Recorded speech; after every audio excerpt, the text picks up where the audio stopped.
Assalamualaikum warahmatullahi wabarakatuh. Bismillah, Alhamdulillah.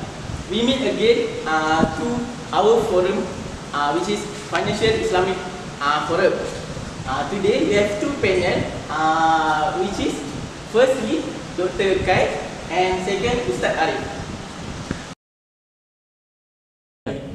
Okay, what is Mudarabah? Mudarabah is a sales contract that indicates the rate of profit or the percentage of markup. For instance, the financial institution buys the goods and sell them simultaneously to the client with the rate of markup. The markup and the other details like quantity, term of payment need to be specified under the contract. Okay, my first question to Dr. Kai. Dr. Kai, can you elaborate more about Musharakah in terms of Islamic finance?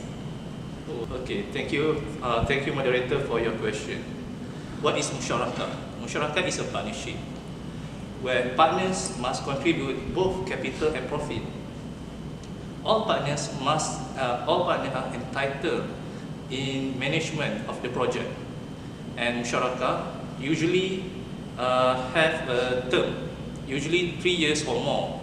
And in Musharakah, the profit ratio is usually based on their contribution. If each member contribute equally 10,000, then the profit usually entitled for each member is 1/3 of the total profit.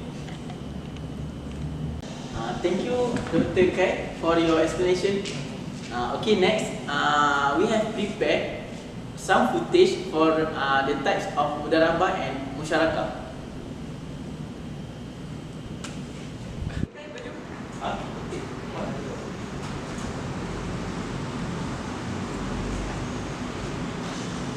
Assalamualaikum. Thank you, my friend Sazwan in studio. Now I at KLCC. We want to find someone to interview about the financial Islamic. Let's go.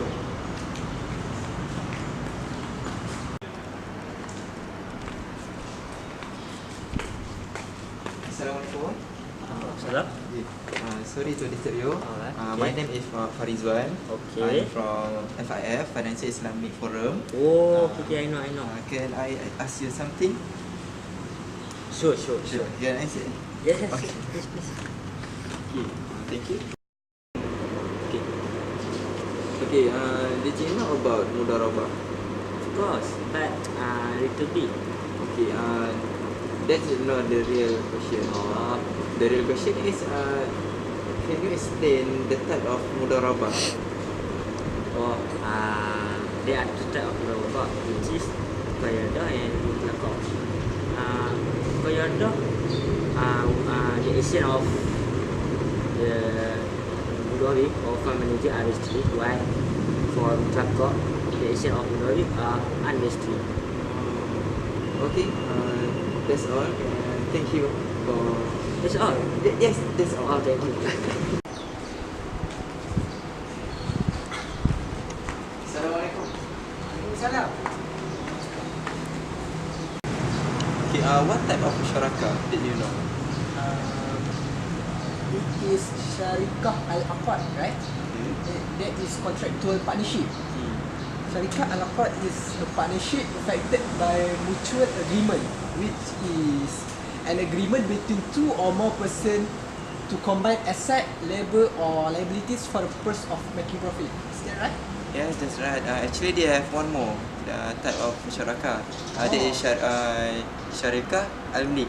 That is ownership partnership. When the two person in particular property. Okay, thank you. Okay, we move to the next topic. What is Islamic money market? It is a market in which creditworthy Sharia compliant instrument with maturity more than 1 year that are issued or traded among the financial institution. Okay, Dr. Kai, can you give me more explanation about the function of Islamic money market? The function for Islamic money market. Okay, there are 3 functions for the Islamic money market. For the first function is to provide the Islamic financial institution with the facility for funding and adjusting portfolio over the short term. The second function is to provide pricing mechanism or platform for trading by providing information to all participants. And the third function is to serve as a channel for the transmission of monetary policy. Okay, thank you for the information. Okay, next the question for Ustaz Arif. Can you explain more about differences between Islamic and conventional money market? Tiga. Assalamualaikum. The difference of Islamic money market and conventional money market is, first is interbank market. For Islamic money market, it applies Sharia contracts such as Mudarabah, Murabahah and Wakalah. For conventional money market, it issue debt contract for placement of funds. Okay, next, the second difference is the issuance process. For Islamic money market, it is approved by Sharia committee and respective regulators. For conventional money market, it is approved by respective regulators. For the third differences is the type of structure.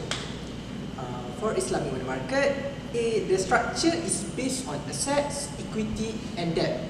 For conventional market, it is based on debt only. And next is the investors.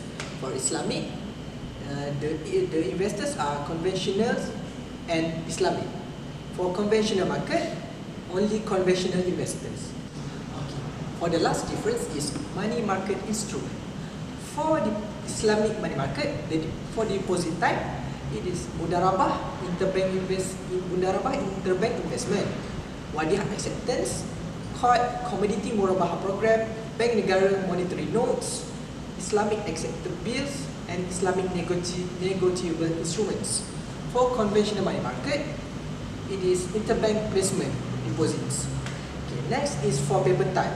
For paper type, for Islamic money market is bank negara monetary notes, Sukuk bank negara Malaysia Ijarah, Malaysian Islamic treasury bills, that is based on Mudarabah concept, negotiable Islamic debt certificate, there is sales of banks asset and repurchase. For conventionals, paper type is bank negara monetary notes, Malaysian treasury bills, certificate of deposit and commercial paper. For collateralized lending, for Islamic is sell and buyback agreement. For conventional, it is repurchase agreement. And lastly, the working capital. For Islamic is Islamic accepted bills. For conventional, it is bankers acceptance. Okay, thank you Ustaz and Doctor for the valuable knowledge given.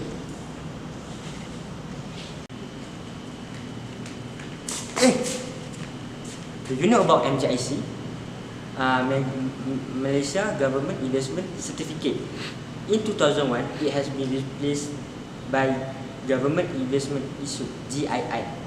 Okay, this GII help the government to increase the fund to finance their expenditure. Okay, this GII are issued with two type of issuance, which is Bad Al-Inah and Mudarabah. Let me show you how the process. Okay. Government investment issued under by Al-Inah. The procedure is firstly, government. There involve two parties, which is government and financial institution. Okay. The government will sell their asset to financial institution, and financial institution will give payment directly. After the completion of sale, investor will then sell back the asset to the government at profit on deferred basis. The government investment issue GII will then be issued by the government to represent acknowledge to the in-depth indebtedness. After that, similar to the other bonds, the coupon payment will be made to the investor on predict basis. For example, semi-annually or quarterly base, which donate to the coupon of government investment issue. Lastly, after the maturity date, the GII will be redeemed back by the government after clearing the payment of asset principal amount plus the coupon profit to the investor. Distinct from the Bay Al-Aina, GII is issued under Mudarabah, consists of more parties. Okay, we see the procedure. Okay, first, the investor requests BNM, which is Bank Negara Malaysia, to act as their agent to purchase certain commodities on their behalf. So, the investor will BNM as agent. Then, BNM will purchase the commodities from broker A. Then, after the purchase of the commodity, BNM will sell off the commodities to the government at a markup price, which is cost plus profit for deferred payment. The return from sale indicates the coupon payment of GII in which it will be made on periodic basis. Afterwards, the GII will be issued by the government to the investor to indicate their indebtedness and acknowledgement. Okay. The profit is also to be paid to investor on periodic basis.